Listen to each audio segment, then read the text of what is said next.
Ikastetxeko plan digitala edukan sartzeko prozesua ikastetxeko eduka kudeatzaile batek hasi behar du. Horretarako, ikastetxea dokumento instituzionala ikastetxearen plan digitala klikatuko du eta gero elaborazioa.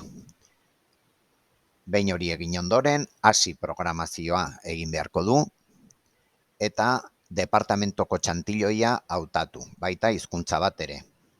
Gorde klikatzen duenean, data bat sartzeko eskatuko dio.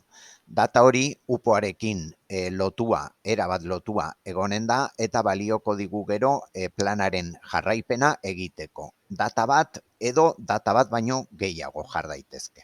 Eduka kudeatzaileak atal bakoitzean esleitu ditzazke irakasle ezberdinak plana osatzeko. Baina kontutan hartu behar dugu IPD arduradun postua edukan esleituta duen irakasleak berez edita dezakela IPDa edukan. Lehen ikusitako ruta berbera erabiliko du IPDan sartzeko eta eskema bat da lehen ikusiko duena. Gero elaborazioan klik eginen du eta atal bakoitzeko arkatzan klikatu atal hori editatzen. Atal guztiek estruktura berbera daukate, horrela edukitik ikus ditzazkegu 3 aukera, idazmena informazioa sartzeko, atalaren informazioa sartzeko, irakurmena ikusteko egin ditugun aldaketak, eta egitura non atalaren egitura pixka bat alda dezakegun, eta baita artxiboak txertatu. Kategorian klikatuz 4 aukera ditugu planaren momentuaren arabera ezberdin ikusteko, normalean ikuspen orokorra erabiliko dugu. Sarrera izeneko lehendabiziko atal honek 3 azpiatal ditu eta beraietan testu bezala sartuko dugu informazioa. Azpiegitura izeneko azpiatalean txantiloiak berak jartzen digu lotura bat ikastetxeko GLPI inventariora eramaten diguna. Beraz, azpiatal honetan soilik GLPI inventariatu gabeko gauzak adierazi behar dira. Hala nola, robotika materiala, irrati telebistako materiala edo besteak. Sartutako informazioarekin ados bagaude, gorde klikatuko dugu. Eta gero itzuli ataleko ikuspegira itzultzeko. Bigarren ataleko lehen azpiatalean planaren justifikazioa eta hezkuntza proiektuari egiten dion ekarpena idatziko dugu, baita ikastetxean egiten diren proiektuak hezkuntza teknologiarekin lotuak. Sartutako informazioa gorde ondoren, aldaketa batzuk eginen ditugu egituran gure proiektuekin bat etortzeko. Egiturara joan proiektuak desplegatu eta proiektu bakoitzan ikusiko ditugu 3 aukera. Proiektua ezabatu, proiektua editatu edo proiektua bikoiztu. Bikoizten baldin badugu, izenburua aldatzen aldiogu, deskribapena ez. Itxi egiten ematen diogunean, gordetzeko aukera emanen digu. Horrela, egokituko dugu atal hau ikastetxean ditugun proiektuetara. Proiektuak mugitu daitezke ordenatzeko. Ikusmena aukera erabiltzen baldin badugu, ikusiko dugu atal hau nola geratu den eta nola ikusiko den kanpotik.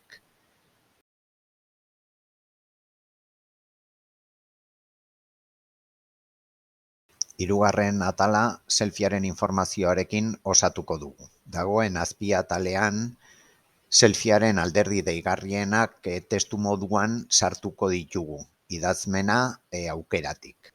Informazio hau Saiteseko hasiera egoera orrian dagoena izan beharko litzateke. Aldaketak gorde ondoren egiturara joanen gara selfiearen emaitzen artxiboa txertatzeko.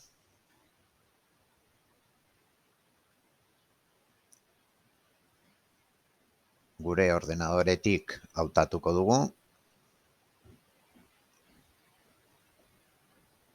eta txertatu ondoren gorde.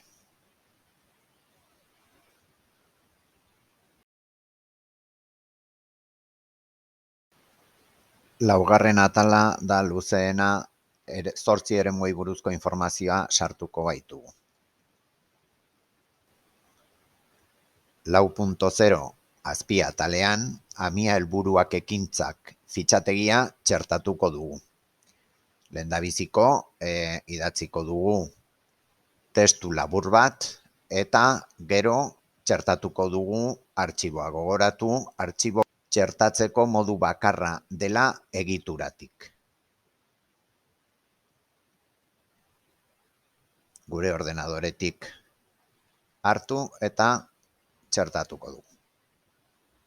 Eta berriro idazmenera itzuli. 4.1 eta 4.2 azpiataletan antolakuntza eta pedagogia alderdien deskribapen labur bat eginen dugu. Testu moduan. Gero, eremu bakoitzeko informazioa txertatuko dugu. Horretarako erabiliko dugu adibide moduan lidergoaren azpiatala edo eremua. Amia testu moduan txertatuko dugu eta helburuak eta ekintzak berago dagoen tauletatik sartuko dugu. Kontuz, lehendabiziko taula hau ez baitugu erabili behar, obsoleto jartzen duena. Erabiliko dugu berago dagoen beste hau. Gehi ikur hau erabiliz, eremuko lehendabiziko helburua jartzeko moduan gaude. Lehendabiziko jatorria jarri behar da eta jatorria beti izanen da ikasturte hasierako jarraibidea. Gero, helburua bera eta arduraduna jarriko ditugu. Behin lehenengo zatia egin ondoren, adierazleekin hasiko gara eta modu berean gehi ikurrarekin adierazle berri bat sartuko dugu. Gogoratu jomuga, ehuneko bat izan behar duela edo zenbaki bat. Helburu batek adierazle gehiago baldin baditu, gehi ikurratik gehitzen alditugu. Ekintzekin gertatzen da gauza bera, ekintza bakoitza gehi ikurrarekin sartu beharko dugu. Eta hautatuko dugu ekintza bakoitzeko data bat.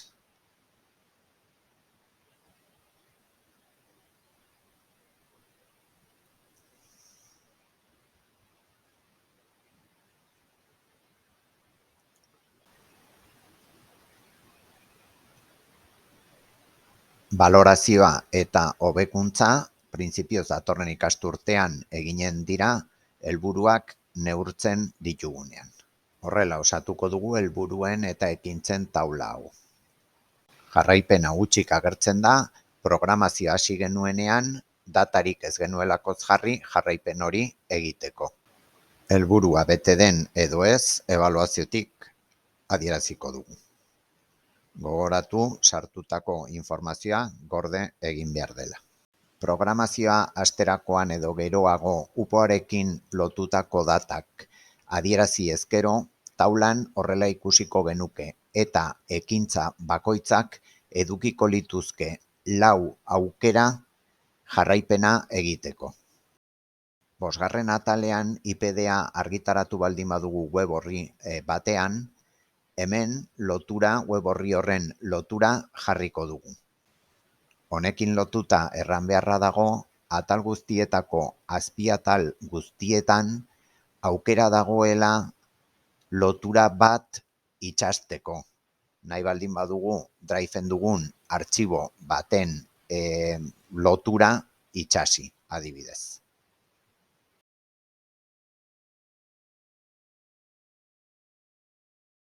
Bukatzeko gauza bat aipatu, edo ikastetxeko edozein irakasleak ikus dezake ikastetxeko plan digitala edukan. Nafarroako Gobernua.